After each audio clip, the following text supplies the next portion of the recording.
Alors, qu'est-ce qui s'est passé sur les indices? Rappel, l'idée sur le DAX, là, c'est qu'on a une distribution, on a une liquidation avec une impulsion, que là, on serait en train de faire le pullback qui nous ramènerait vers la zone de distribution avant d'avoir ensuite deux vagues de baisse qui marqueraient le début de la tendance baissière. Euh, donc, en 4 heures, donc on a eu ce mouvement de baisse, un, un retour, une consolidation, et ensuite deuxième mouvement de baisse. Ici, on a eu un retournement en 1 heure avec création d'une zone de liquidité ici qui a été ensuite cassée. Et on a eu le mouvement de hausse, le premier pullback, et ensuite on a eu ce mouvement de hausse. Alors, si on regarde, voilà, donc on a eu un mouvement de hausse jusqu'ici. Ensuite, on a eu une sorte de petite consolidation. Et là, on a le deuxième mouvement de hausse. Donc, la hausse, le pullback, mouvement de hausse, petite consolidation, mouvement de hausse. Et donc là, ce qui est possible, c'est que, regardez, hop, c'est qu'ici on soit rentré en zone de distribution. Donc, on va mettre plutôt sur les futurs. Voilà, donc sur les futurs, là, sur le 5 minutes, depuis 14h30, on a créé une zone de liquidité ici avec des plus hauts alignés qu'on casse ici vers 20h, 20h55. Et ce qu'on veut, c'est avoir une réintégration pour marquer le retournement, puisque à ce stade, donc on a fait tous les mouvements nécessaires là, avec l'impulsion, le pullback, première impulsion, le pullback, deuxième impulsion. On a fait tous les mouvements nécessaires pour avoir le retournement. Après, on peut continuer à aller plus haut puisque pour l'instant, en 4 heures, on n'a aucun signe de retournement. Donc, on verra comment ça se passera demain matin. Mais ce qu'on veut, c'est par rapport aux 5 minutes, là, déjà avoir une réintégration en dessous des 15 000. 15 910 là pour marquer et ensuite qu'on casse les 15 898 sur, sur les futurs CAC. Donc on a eu un peu la même chose avec l'impulsion, le pullback, impulsion, première impulsion, retour, deuxième impulsion.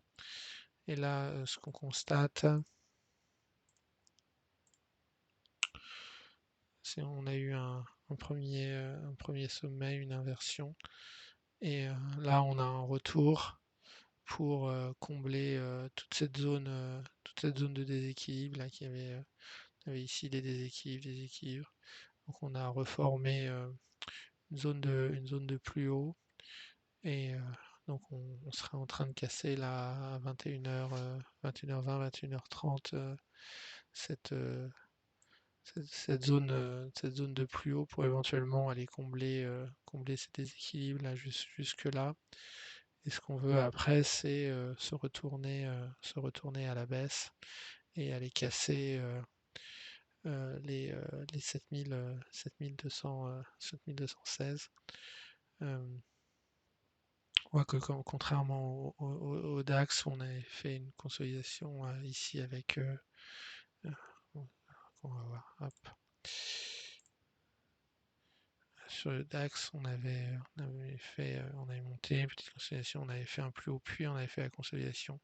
Sur le CAC, c'est un peu différent. On était monté directement et ensuite on avait fait la consolidation puisqu'on avait fait le plus haut au lundi 14 heures. Alors que sur le DAX, le lundi à 14 heures, on était là et ensuite on est reparti faire un plus haut en début là, de mardi, en début de séance avant d'aller faire une consolidation. Alors que sur le CAC, on avait fait le plus haut à 14 heures et après on avait fait la consolidation jusqu'à la fin de la séance.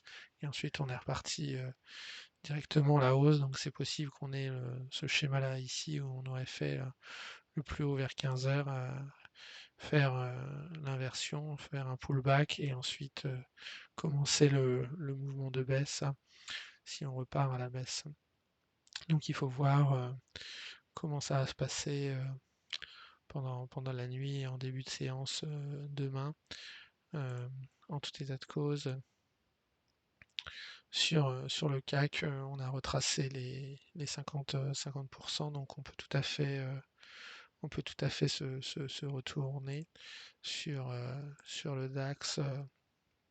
On n'a pas retracé exactement les 50%, mais pour l'instant, le DAX a été toujours plus faible dans les rebonds, puisque là où on avait fait un nouveau plus haut sur le 30 juin, sur le 3 juillet pour le CAC, le DAX n'avait pas réussi à aller plus haut. Alors, si on va sur le CAC, on était descendu, on avait refait un plus haut. Donc c'est possible que le DAX soit plus faible et qu'il s'arrête au niveau de cette zone. En tout état de cause, ça permet de définir, si on repartait à la baisse ici, ça permettrait de définir une zone de liquidité pour le prochain rebond. C'est-à-dire que si ça correspondait aux 50, à la zone des 50%, voilà, on pourrait aller en dessous des 15 120 et dans l'hypothèse on irait ici. Donc ça ferait un rebond qui irait possiblement dans la zone 61, 79. Mais ça, on n'en sait rien à ce stade.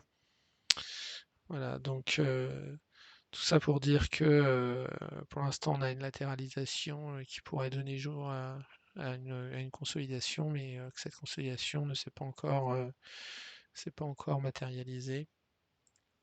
Si on regarde par exemple sur LVMH,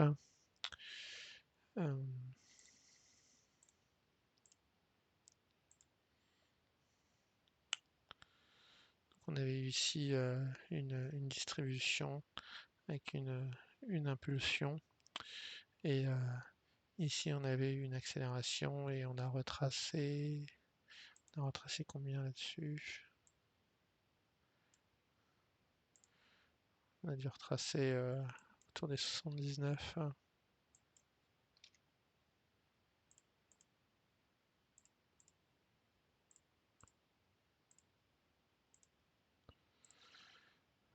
Voilà, quasiment les 79. En tout cas, on est revenu là ici.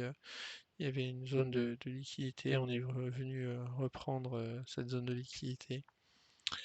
Et après, on est redescendu. Donc, c'est à voir si ça sera le signe d'impulsion baissière. En tous les cas, on avait là-haut un mouvement de hausse, le pullback, mouvement de hausse, petite consolidation et mouvement de hausse. Donc là aussi, il y a la possibilité que le rebond soit terminé et que on se retourne demain. C'est une option qui est tout à fait envisageable.